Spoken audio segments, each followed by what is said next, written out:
Hello friends, Jennifer here on Maker Farm. So the holidays are here and they're wonderful, right? All the lights, the music, the traditions, and also all the to-do lists, the decorating, shopping, wrapping, cooking, family gatherings. Honestly, it's endless. And somewhere in there, we tell ourselves, this year, I'll make something special. Sound familiar? But then reality sets in. You're tired, you're stretched thin, and even if you finally had a free hour, you sit down to create and realize you're just not feeling it. If that sounds familiar, you are not alone. I have been there many times. After decades of creating both for work and for fun, I know how easy it is to lose that spark and how possible it is to find it again, because I've done it over and over. So today, let's talk about that. Let's talk about how to create when you're busy, when you're tired, or you're just not feeling it, especially during this magical, messy, wonderful time of the year. And as you can see, we're getting ready for Merry Maker Mingle. We've got our stockings up here. Merry Maker Mingle is our annual holiday tradition of making handmade projects together. So this is a very timely topic for me, and I'm thinking probably for you too. So right away, I want to take the pressure off here, because whether you make things for fun or for a living, this season can really stretch your creativity thin. For some of us, making is how we relax and feel fulfilled. That's totally me. For others, it's how we earn our livelihood and support our families. Also me. Many of you are both at once, I know. I make things to feel good and to earn a living. But either way, it's easy to slip into that feeling of, I have to make something, instead of, I get to make something. Or worse yet, I want to make something, but I am just not feeling it. Sound familiar? And this applies to anything we make, by the way. Art, crafts, food, a home, whatever it is, all of it. First, I want you to know that it is okay to feel this way, and it is not the end of the world, nor is it the end of your creativity or your ability to make awesome things. I have been there and back more times than I can count. And today I'm going to share 7 ways to rediscover your creativity and make things even when you're busy, even when you're tired, or you're just not feeling it. All right, so to begin, I want you to give yourself permission to create differently. Sometimes we lose our spark because we think creativity only counts when it looks the way we think it should, or perhaps the way it used to. That could be long hours in the studio. I'm in my studio right now, or in the kitchen. It could be big, ambitious projects, or perfectly photographed results, or just perfection in general, let's be honest. Whatever that is to you, right? Everyone sees this differently. But creativity changes with the seasons of our lives. During the holidays, it might look different. It could be decorating a tree, baking cookies, wrapping gifts, taking a video of the first snowfall. And if you create for a living, this is especially important. Your creative muscle needs variety to stay strong. Small, creative acts outside your usual routine can make a huge difference. If you're a hobbyist, those same small acts can remind you why you love making in the first place. It's all creativity. It all counts. And if you've been following me, you know I've been making videos about my studio here on Maker Farm. Getting to do videos like this is me exercising my creative muscle, because I get to do different things than I've ever done before. I get to edit my videos in creative ways, and I am really, really enjoying it, in case you haven't noticed. We actually have an entire Christmas area that Greg and I made together. He built this fireplace, right? He's done actually so much stuff in here. If I get a chance, I will share more of this with you. And that is something that we've never done before and is highly creative. And then I am recording it, and I'm not just recording basic stuff. I am trying to be creative in how I record, and then creative in how I present that to you. By the way, I edit my video, and it's been really good for me. It's really helped me regain my creative spark, and I've learned so much by doing this too. I love it.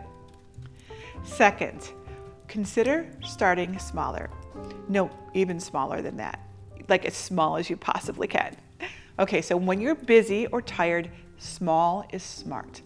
Don't start with a full day of projects or a dozen new ideas. Start with just 5 minutes, one small step. So gather your materials, sketch one idea, cut one thing out, write one sentence, one small step. I have found that momentum is born in the smallest possible action. I'm talking really, really small. When you finish something tiny, you prove to yourself that you can still do it, that you can still make things. That success fuels the next step and the next step. I have a whole video on this idea. I think it's called Just Start or something like that. I'll link it in the description if you want to watch it. So instead of waiting to feel inspired, try something small for just 5 minutes and see what happens. I practice this technique every single day. I've taught it to my daughter. It really makes a difference for both of us. I highly recommend you try it too. Next, I want you to protect your creative energy. This time of the year, everything competes for your attention. Family, events, emails, noise, me, and all of my videos and my emails. You can't always protect your time, but you can protect your energy. Notice what drains you and what restores you. If social media scrolling leaves you feeling tense or sucks up your time, set your phone aside. If silence helps, create a little quiet time in your day. This is a big one for me. If music helps, play it soft in the background or loud and sing along while you make, whatever works for you. For those of us who create professionally, this can also mean setting some important boundaries. Saying no to one more project or one more client so you can do your best work on the ones that matter is a big deal. I had to do that this year. I had to say no to one event so I could make another event the best it could be. Protecting your creativity is not selfish, it is stewardship. Please, please, please set your boundaries. My next way to make things even when you're busy or tired is to find creativity in the ordinary and the everyday. Sometimes we forget that creativity doesn't have to happen at a desk or the craft table or in a studio or the kitchen or wherever you're used to being creative. Creativity can show up in how you plate your food for dinner that night, how you arrange your mantle for the holidays, how you tie the bow on the package, or write a note to someone you love. When life feels too busy for making in a formal sense, look for beauty in what's already happening. I do this all the time, and it really makes a difference for me because it means I'm intentionally making things special all day. If you cook dinner, try a new spice or a garnish, or even put it in a new bowl or something, right? If you wrap a gift, choose paper that feels special to you or to the person you're giving it to. When you clean the kitchen, because you got to clean it, right? Place a little thing there just because it makes you smile. That's exactly why I asked Greg to build this little wooden shelf that I put over my kitchen sink. I love this thing, and I see those things every time I'm standing there to clean, and it really makes me feel good. These small gestures can keep you connected to your maker heart, even on your busiest days. Next, I want you to try to let go of perfection and pressure. Nothing steals creativity faster than comparison. As they say, comparison is the thief of joy. This time of the year, you might look around and think, everyone else has their projects done, their house looks perfect, and you might feel like you're falling behind. But making things is not a competition. It is more of a collage, a mix of chaos, laughter, mistakes, lots of mistakes, and beauty. Your creative life is the same way. Now, if you're creating for work, not everything you make has to be your best piece. Sometimes done is better than perfect. If you're creating for joy, remember that imperfect things often carry the most heart. Creativity thrives in grace, not judgment. Remember that. Next, I want you to remember why you create in the first place. When everything feels heavy, the deadlines, the fatigue, the expectations, pause and ask yourself why you make things at all. Most of us create because it connects us to something deeper. Peace, beauty, love, curiosity, hope, whatever it is to you. And those reasons don't disappear when you're busy. They just kind of get buried under the noise. So take a breath, look around at all the decorations this time of the year, the people you love, the light that we see. Yes, I know it's darker this time of the year, but there's a lot of light.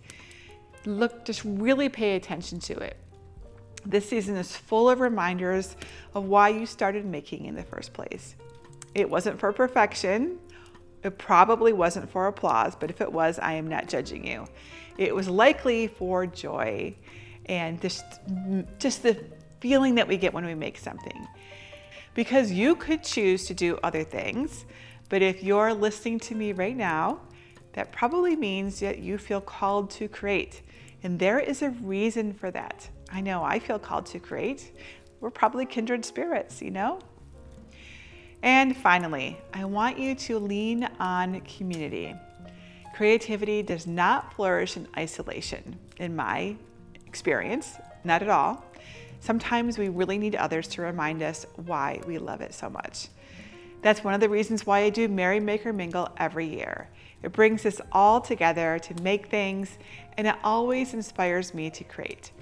If you've never heard of this event, it is my annual celebration where we make 25 handmade projects together for the holidays, like decorations or gifts, whatever. Really, there's a lot of stuff that we do. It is a virtual holiday countdown party. It is free, and it's a show of my love for the support and encouragement of my creativity as Jennifer Maker over the last 9 years. I love the holidays, and I just really want to share at the holidays. I feel compelled every year to do this. That's probably why I've been doing it for 9 years. You can join the party at merrymakermingle.com. And I think community works so well because when you see other makers sharing what they've made, it sparks something inside you. And when you share your own, you pass that spark along. Community keeps creativity alive, especially when you're too tired to do it alone. And that's really just probably going to describe most of us this holiday season, let's be honest. So if you're tired, busy, or just not feeling it right now, I want you to know you are not broken. You are human, and creativity will meet you right where you are, in the middle of the mess and the chaos, the to-do lists, and the laughter. So try one small thing today. Tie a bow on a package, bake something, sketch an idea, or simply imagine what you might want to do next. Visualizing what you want can really, really help. I am a huge proponent of this. You might be surprised at how quickly that spark returns. And if you'd like a little help finding it, come join us for Merry Maker Mingle. It's a lot of fun. I'd love to see you there. Thank you for spending this cozy moment with me here. Until next time, this is Jennifer Maker on Maker Farm, reminding you to craft a life you love.